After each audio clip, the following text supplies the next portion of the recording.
হঠাৎ শুনলাম বাড়িতে গেস্ট আসছে, কিন্তু কি খাওয়ায়, নতুন কিছু একটা খাওয়ানোর ইচ্ছা হলো। তো আজ বানিয়ে ফেললাম আলুর কুলচা। খুব সহজভাবেই বানিয়েছিলাম। ভিডিওটা তাহলে শুরু করি। প্রথমে আমি ময়দা নিয়ে নিলাম, সঙ্গে টক দই, চিনি ফাটিয়ে দিয়ে দিলাম। উপর থেকে 1 চামচ তেল দিয়ে দিলাম, রিফাইন তেল, সঙ্গে ইস্ট দিয়ে দিলাম একদম খুবই সামান্য পরিমাণে। আপনারা চাইলে বেকিং সোডা বা বেকিং পাউডার দিতে পারেন, আর টক দইয়ের বদলে অল্প করে দুধ দিতে পারেন। এর মধ্যে একটু স্বাদ মতো লবণ দিয়ে দিলাম, তারপর রুম টেম্পারেচারে থাকা জল দিয়ে ভালো করে মাখিয়ে নিলাম, রেস্টে দিয়ে দিলাম। এরপর আমি গোল গোল করে লেচি কেটে নেব। ছোট করে কাটলে হবে না, বেশ বড় সাইজের পরোটা সাইজের কাটতে হবে। এর মধ্যে আমার আলু সিদ্ধ বসিয়ে দিয়েছিলাম, আলু সিদ্ধ হয়ে গেছে, আলুটা আমি মেখে নেব। আলুর মধ্যে পেঁয়াজ কুচি, ধনিয়া পাতা কুচি, লঙ্কা কুচি, জিরার গুঁড়া, মরিচের গুঁড়া, ধনিয়া গুঁড়া, স্বাদ মতো লবণ ও কাশ্মীরি লঙ্কার গুঁড়া দিয়ে ভালো করে মাখিয়ে নিলাম। আমার আলু মাখা হয়ে গেছে। এরপর আমি আলুর পুর দিয়ে আলুর কুলচাটা রেডি করে নেব।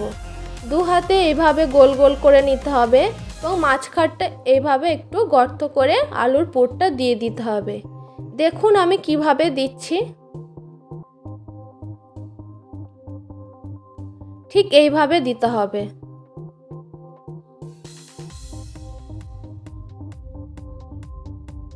এভাবে মুড়িয়ে নিতে হবে।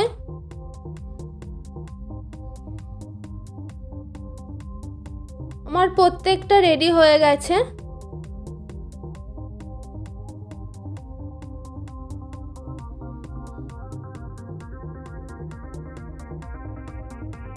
এভাবে একবার বাড়িতে কুলচা বানাবেন। এরপর আমি বেলে নেব। একটা পিঁড়েতে আমি ময়দা ছিটিয়ে হালকা হাতে বেলে নিলাম। এর উপর থেকে আমি একটু ধনিয়া পাতা কুচি করে দিয়ে দিলাম এবং কালো জিরা দিয়ে হালকাভাবে বেলে নিতে হবে। মোটা করে বেলতে হবে অবশ্যই। আমার প্রত্যেকটা কুলচা বেলা হয়ে গেছে, দেখুন ঠিক এমনই, পাতলা করলে চলবে না। এরপর আমি বসিয়ে দেবো একটা ফ্রাই প্যানের মধ্যে জলটা ফুটে উঠলে তার উপর আরেকটু জল দিয়ে দিতে হবে। সেই জলটা যখন ভালো করে ফুটে উঠবে এর মধ্যে কুলচাটা দিয়ে দিতে হবে, দিয়ে ঢেকে দিতে হবে। দেখুন কত সুন্দর কুলচাটা ফুলে উঠেছে। এত সুন্দর ফুলে উঠেছে তাহলে বুঝতে হবে যে ভিতর থেকে পারফেক্টলি সিদ্ধ হয়ে গেছে। ওপর থেকে আমি এবার তেল ব্রাশ করে দেব। আপনারা চাইলে বাটারও দিতে পারেন, সয়াবিন অয়েল থাকলে সয়াবিন অয়েলও দিতে পারেন, যে যেটা পছন্দ করেন সেটা দিতে পারেন। এভাবে আমি প্রত্যেকটা ভেজে নিলাম।